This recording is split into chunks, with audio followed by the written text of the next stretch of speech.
আসসালামু আলাইকুম ওয়া রাহমাতুল্লাহি ওয়া বারাকাতুহু। ইন্নাল হামদুলিল্লাহ ওয়াস সালাতু ওয়াস সালামু আলা রাসূলিল্লাহ ওয়া আলা আলিহি ওয়া সাহবিহি আজমাইন ওয়া মান তাবি'আহুম বিইহসান ইলা ইয়াউমিদ্দিন ওয়া বা'দ।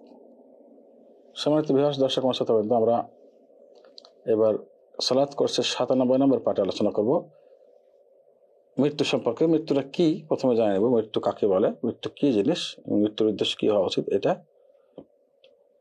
এরপর মৃত্যুর ব্যাপারে আরো কিছু আলোচনা।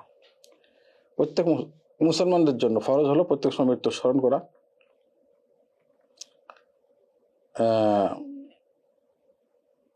এই জন্য স্মরণ করবে না যে সে তার পরিবার পরিজন ত্যাগ করবে, প্রিয়জনকে ত্যাগ করবে, দুনিয়ার স্বাদ আর গ্রহণ করতে পারবে না, এইটা না। এটা একেবারে হীন দৃষ্টিভঙ্গি। এই জন্য না, বরঞ্চ মৃত্যুর স্মরণ এই জন্য করবে যে মৃত্যু তো সমস্ত আমল শেষ হয়ে যাবে। মৃত্যু মানে আখেরাতে চলে যাওয়া। দুনিয়া তো মাজরাতুল আখিরা, আখেরাতের চাষাবাদ করার জন্য দুনিয়া। আমি তো আমার আমল নামা শেষ হয়ে যাবে, এইভাবে স্মরণ করা এবং তাড়াতাড়ি আমলের দিকে ঝোঁকা এবং আমল বেশি বেশি করার, নেক আমল করা এবং খারাপ আমল ছেড়ে দেওয়া। এই জন্য মৃত্যু স্মরণ করবে। এইভাবে মানুষ আখিরাতের জন্য প্রস্তুত হবে এবং তার আখিরাতে আমল বেড়ে যাবে এবং আল্লাহর দিকে সে ঝুঁকে যাবে।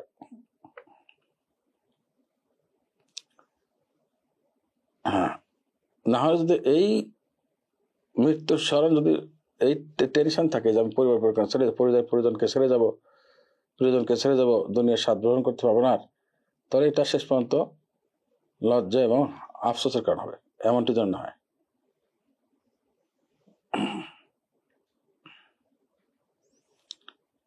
কারণ সে যদি কোনো ব্যক্তি যদি মৃত্যুর ভয়ে পরিবারের কাছ থেকে বাহিরেই না যায়, তাহলে তার জন্য এই হাদিসটি রাখা উচিত।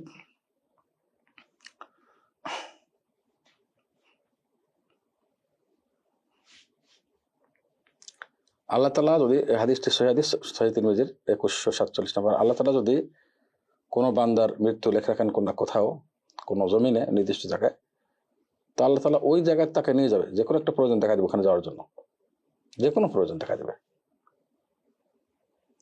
এবং তার জন্য ওইখানে যাওয়ার জন্য যত ধরনের বাহ্যিক উপকরণ সবগুলো তার জন্য তৈরি হয়ে যাবে। অথবা ব্যবসায়িক কারণে, অথবা তাকে কোনো জিয়ারত, কাউকে দেখতে যাচ্ছে ওখানে, এভাবে সে ওখানে চলে যাবে, অথবা তার মৃত্যু সেখানে হবে। কারণ আল্লাহ তাআলা বলেছেন, ওমা তাদরি নাফসুন বিআই আরদি তামুত, তোমরা কোনো নাফস জানে না, কেউ জানে না যে কোথায় সে মৃত্যুবরণ করবে। প্রত্যেক কোথায় লেখা আছে মৃত্যু, সেখানে গিয়ে তাকে মৃত্যুবরণ করতে হবে। মৃত্যুর আগে মুহূর্তে অবশ্যই মুসলমানের জন্য ফরজ হলে তাকে আল্লাহর উপর ভালো ধারণা করতে হবে, যে আল্লাহ আমাকে ক্ষমা করবেন, এই ধারণা থাকতে আল্লাহ আমাকে জান্নাত দিবেন, জাহান্নাম থেকে মুক্তি দিবেন, ধারণা করে থাকতে হবে। মহানবী সাল্লাল্লাহু আলাইহি সাল্লাম বলেন যে তোমাদের মধ্যে কেউ যেন আল্লাহর উপর ভালো ধারণা না করে মৃত্যুবরণ না করে, অর্থাৎ ভালো ধারণা করেই মৃত্যুবরণ করতে বলেছেন আল্লাহ।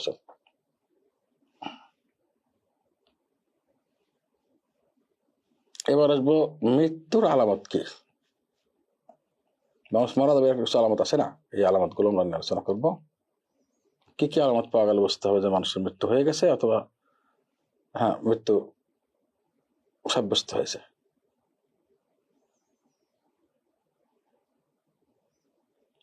দুই, কানের দুই পাশের অংশ দেবে যাওয়া, এক। দুই নম্বর, নাক ঝুলে পড়া, একদিকে ঝুলে পড়বে না।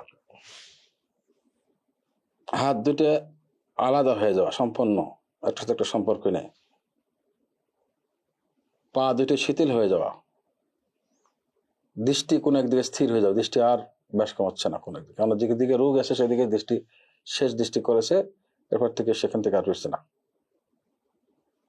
শরীর ঠান্ডা হয়ে যাওয়া, শ্বাস প্রশ্বাস বন্ধ হয়ে যাওয়া, নিঃশ্বাস নেই, একেবারে হার্টবিট নাই। এগুলো হলো মৃত্যুর মানে মৃত্যু হয়েছে এটার লক্ষণ। এই আলামত বা লক্ষণগুলো দেখে বুঝতে হবে যে মানুষের মৃত্যু হয়ে গেছে। মানুষ মারা গেলে একজন মুসলিম ব্যক্তির জন্য করণীয় কি, যারা আশেপাশে থাকবে তাদের জন্য করণীয় কি? এক নম্বর করণীয়,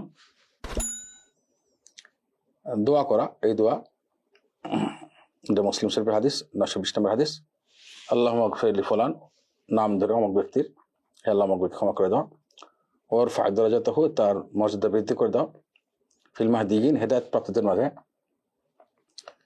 আফসাহ লাহু ফি কবরিহি, তার কবরকে প্রশস্ত করে দাও, ও নাউয়ির লাহু ফি, এবং কবরকে আলোকিত করে দাও আল্লাহ, ও আখলিফহু ফি ইকবিহি লিল গাবিরিন, এবং তার যারা উত্তরসূরি আছে, যারা বাকি আছে তাদের মধ্যে তার উত্তরসূরি ওয়াদা করে দাও।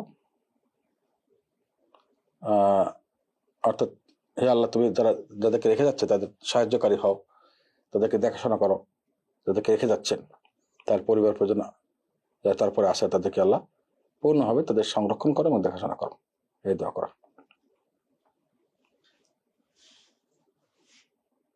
এরপর তার দাড়ি, তার দুই চোয়াল, দাড়ি যেখানে থাকে এই দুই চোয়ালটা বেঁধে দিবে, মানে আলাদা হয়ে যাবে, কোনো কিছুতে বেঁধে দিবে।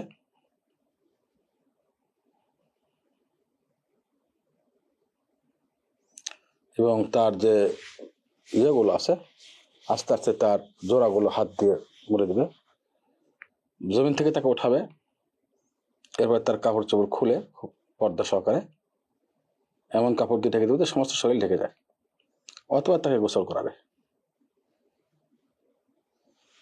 2 নম্বর পয়েন্ট, মৃত্যুর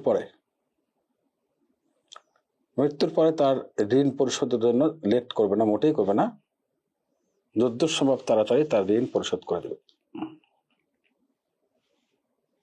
মোটেই এখানে লেট করা যাবে না, মনে রাখতে হবে।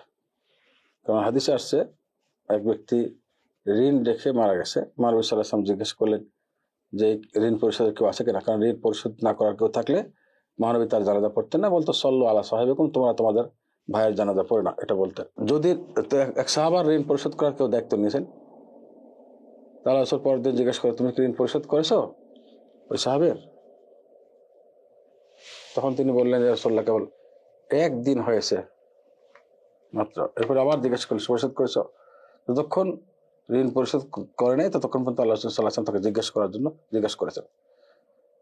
যখন বললেন হ্যাঁ আল্লাহ সাল্লাম ঋণ পরিশোধ করেছে, তখন তিনি বললেন যে এখন তার চামড়া ঠান্ডা হয়েছে, অর্থাৎ জাহান্নামের আগুনের আযাব মুক্ত হয়েছে, সাবধান থাকতে হবে ঋণ যেন কোনো রকম লেট না করা হয়।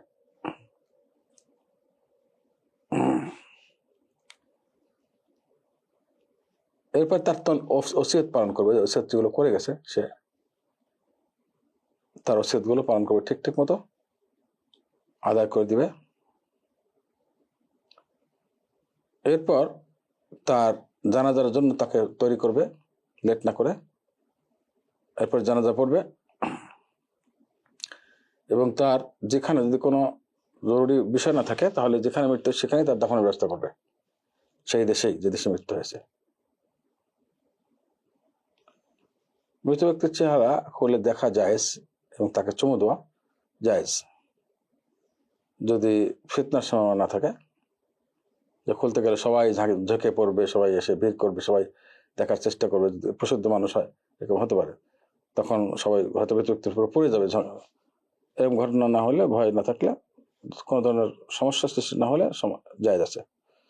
এবং চোখ অশ্রু ফেলে কন্দন করা, চোখে জল ফেলে পানি ফেলে, এটা জায়েজ। শেখ বিন বাজ রাহমাতুল্লাহ বলেছেন যে হারাম হলো উচ্চ শব্দে কান্না করা, জীবনে বিভিন্ন রকম শব্দ ব্যবহার করা, নিয়াহা বলে, তুমি এমন ছেলে এরকম করা। কিন্তু সাধারণ কান্না, যেটা অশ্রু শীতল করা, অর্থাৎ উচ্চ বাক্য শব্দ না করে, তাহলে এটা ফালা বা সাবিহি কোনো সমস্যা নেই, এমনটি করতে হবে। এখানে এই ধরনের আমলে কোনো সমস্যা নেই। বাকি চিল্লাচিল্লি করা, হে তুমি এমন ছেলে, তুমি এই করেছো, কেন চলে গেলে, বুক থাপড়ানো, চিল্লাচিল্লি করা, গাল থাপড়ানো, চুল ছেড়ে ফেলা, জামা ছেড়ে ফেলা, এগুলো সম্পূর্ণ জাহেলি কাজ, আমরুল জাহেলি হাদিসে আসছে, একেবারে সম্পূর্ণ নিষিদ্ধ আমল। এই আমলগুলো কখনো করা যাবে না। এই জন্য যে সমস্ত এলাকাতে এই সমস্ত প্রশ্ন আছে, মৃত ব্যক্তির মৃত্যুর আগে ওসিয়ত করে দেওয়া পরিবার প্রজনকে, এই ধরনের কাজ যেন আমার মৃত্যুতে না হয়, এটা ফরজ, জরুরি ওসিয়ত করে দেওয়া। এবং এটা বলতে যদি কান্নার অভ্যাস থাকে, চিল্লা করে জোরে জোরে কান্না করে, তাহলে ওখানে পরিবারকে বলতে হবে যে কোনো রকম শব্দ করে যেন কান্নাকাটি না করানো হয়, ওসিয়ত করে দেবে, এটা ওসিয়তটা ফরজ। না হলে সে মুসলিম শরীফের হাদিস যে কোনো দ্বারা মৃত ব্যক্তির কোনো কান্নার দ্বারা, পরিবারের কান্নার দ্বারা মৃত ব্যক্তির আযাব হয় যদি ওসিয়ত না করে, প্রথা থাকে, খেয়াল রাখতে হবে। এই জন্য ওসিয়ত করতে হবে যেন শব্দ করে উচ্চ শব্দে কান্নাকাটি না করে। আর যদি এরকম প্রথা না থাকে এবং কেউ পরিবারে উচ্চ শব্দে কান্নাকাটি করে না, তাহলে উচিত করা জরুরি না, সমস্যা নেই। শোনা। আসসালামু আলাইকুম ওয়া রাহমাতুল্লাহি ওয়া বারাকাতুহু।